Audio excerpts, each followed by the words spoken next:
Ask the children to take turns reading sections of the text, correct their pronunciations at appropriate timings, and drill them in pronouncing the words correctly. The following words would require special attention in terms of articulation.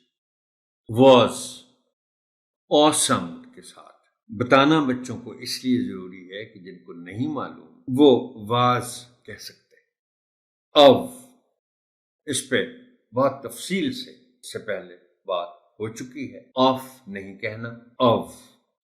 Saw, same sound और sound as it was there in was. Why, again the same point, the children who do not know or who have not been speaking in English, they are likely to pronounce this word as why. Tell them the correct pronunciation of the word is why, why. Replied, replied, replied नहीं कहना, replied. Zipped. अच्छा, honourable teacher जरा याद करें, हमने बात की थी कि जो ईडी साउंड है वर्ड्स में, पास्ट टेंस के वर्ड्स में, उसमें हमने बात की थी कि 3 तरह की आवाजें पैदा होती हैं, सिंपल डी की, आईडी की और टी की। अब ये दोनों लफ्ज जो आपके सामने हैं स्क्रीन पर, रिप्लाइड एंड जिप्ड।